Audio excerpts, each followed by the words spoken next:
invitation. L'actualité au Sénégal, c'est les listes électorales. Le Conseil constitutionnel a invalidé des listes de Benno et de Yewwi. Benno pour les listes de suppléants, Yewwi pour la liste de titulaires. Ça a suscité beaucoup de débats dans ce pays. Chacun dit ce qu'il pense de ce qui a été pris comme décision.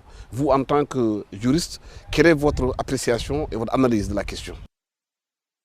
Je vous remercie, M. Alassane Samba Diop, et je remercie aussi les téléspectateurs, les auditeurs pour leur patience de nous prêter attention. J'ai entendu presque toutes les pensées, toutes les préoccupations des Sénégalais à ce sujet.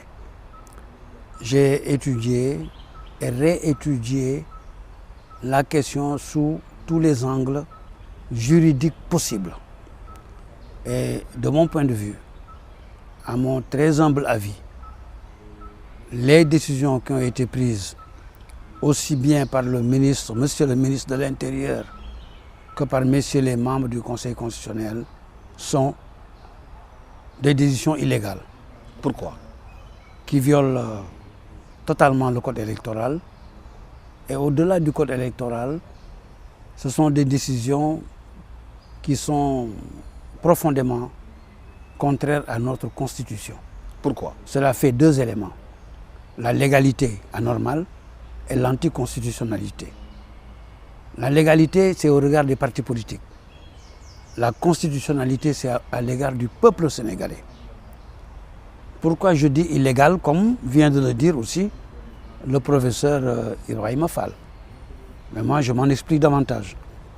Le code électoral, il est là. Je l'ai avec moi. Le code électoral parle des candidatures aux élections de députés, autant qu'il parle des autres élections. Pour ce qui concerne les élections des députés, le code électoral nous parle d'une liste. Je prends les articles. Article L 149. Pour pouvoir valablement présenter une liste de candidats, les partis politiques doivent. Un électeur ne peut parrainer qu'une liste de candidats. Article 153. Pour le scrutin proportionnel sur une liste nationale. Article 154. En vue de pourvoir aux vacances qui pourraient se produire, chaque liste de candidats à la proportionnelle, chaque liste de candidats au majoritaire. Le code électoral ne parle pas de liste au pluriel. Tout le code électoral, pour les élections de députés, évoque une liste. Donc chaque parti, chaque coalition de partis présente une liste. Et la particularité de cette lecture est que la liste dit, le code électoral dit, article L 154, chaque liste de candidats au scrutin de représentation proportionnelle ou majoritaire comprend des candidats suppléants. Chaque liste comprend des candidats suppléants en cas de vacance d'un siège de député. Le candidat suppléant, il vient monter dans le rang pour remplacer quelqu'un si c'est son tour en cas de vacance d'un siège de député. Absolument. Donc, le suppléant, il est dans la liste. Le titulaire est dans la liste. C'est comme un match de football. On fait une liste de 23 joueurs. Les 11 sont sur le terrain. Les 5 suivants sont sur le banc. Le reste sont encore un peu plus loin sur le banc. Et l'entraîneur, chaque fois qu'il y a un joueur blessé ou un joueur qui ne lui convient plus, il prend le suppléant, il le fait monter. Le suppléant est sur la liste. On ne peut pas dire qu'il y a une liste de suppléants et une liste de titulaires. Ce n'est pas possible. Le code électoral ne parle pas de liste au pluriel. Donc il est impossible de prendre une liste, de la diviser par deux et de dire là c'est la liste des titulaires, je n'en veux plus, là c'est la liste des suppléants qui les remplacent. C'est absolument faux, absolument illégal. Donc l'interprétation du Conseil constitutionnel n'est pas bonne? Elle est illégale. Cette interprétation viole le code électoral. Il est là, le code électoral est clair. Ce n'est pas moi qui parle. J'ai le code électoral avec moi et je le lis. Si j'avais lu quelque part 2 listes ou des listes, je dirais autre chose. Mais ici, le code électoral parle d'une liste qui comprend tout le monde. En haut, les patrons, nécessairement les patrons. En bas, les autres. Maintenant, au fur et à mesure qu'on monte en rang et qu'on est député, quand on sort, celui qui vient juste après vous, celui qui vient juste après vous, même les titulaires sont des suppléants. Même les titulaires sont des suppléants. Si sur une liste, tel parti a 3 sièges, a gagné 3 sièges de députés, alors que la liste nationale comprend 60, il reste 57 qui ne sont pas élus. Les 3 qui sont élus, s'il y en a un qui meurt, qui le remplace, le 4e, le 5e, jusqu'au 60e. Après, c'est les suppléants qui arrivent. Et vous voulez que ces suppléants-là soient une liste qui remplace tout le monde? Mais c'est impossible, c'est illégal. Je me demande comment on a pu faire cette histoire, ce jugement. Le ministre de l'Intérieur, il peut faire une justice relative, des décisions relatives, selon qu'on soit riche ou pauvre, les jugements de cour vous feront coupable ou innocent, selon de quel côté on est.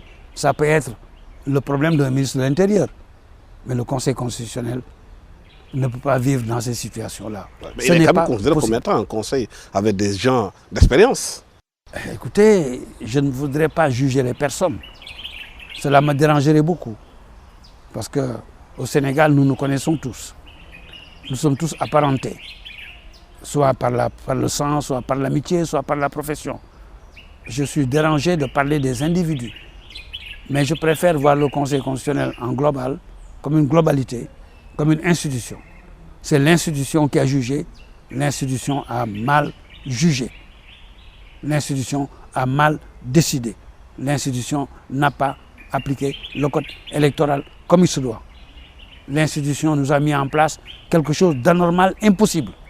Et je dis bien impossible. Et c'est quoi la solution alors, aujourd'hui, du moment que la chose a été faite? Avant d'arriver à la solution, je vais vous parler de l'autre maladie. Oui. Vous dites que c'est anticonstitutionnel? La maladie constitutionnelle. C'est quoi? C'est ça le problème. Le plus grave problème, c'est ça. Parce que ce problème-là de la légalité du code électoral, en fait, ça touche directement les partis politiques. Parce que c'est les partis qui ont déposé les listes et c'est les partis qui espèrent avoir des sièges de députés. Donc on peut dire que les partis sont dérangés.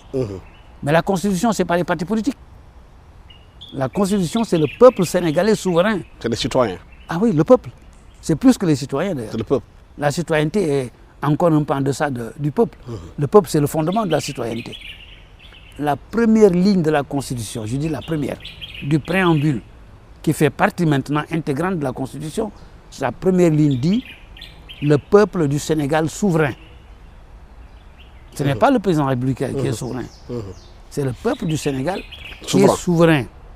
Et ce texte dit la souveraineté nationale, article 3, appartient au peuple sénégalais, qui l'exerce par ses représentants ou par la voie du référendum. Alors le peuple sénégalais souverain peut directement exercer sa souveraineté en votant toutes les lois par référendum. Mais le peuple peut aussi, et il le fait tout le temps, et c'est la règle, désigner des représentants qui exercent sa souveraineté. Et à cet égard, la Constitution, l'article suivant, 1, 2, 3, 4, les premiers articles de la Constitution, donc la partie la plus importante, la souveraineté populaire, il dit, et c'est là où je demande votre attention, l'article 4 de la Constitution parle d'abord du rôle des partis politiques et ensuite d'une faveur qu'on accorde à vous et à moi quand on veut être candidat indépendant. C'est une faveur. Mais le rôle des partis politiques n'est pas une faveur. La Constitution fait du rôle des partis politiques un grand devoir.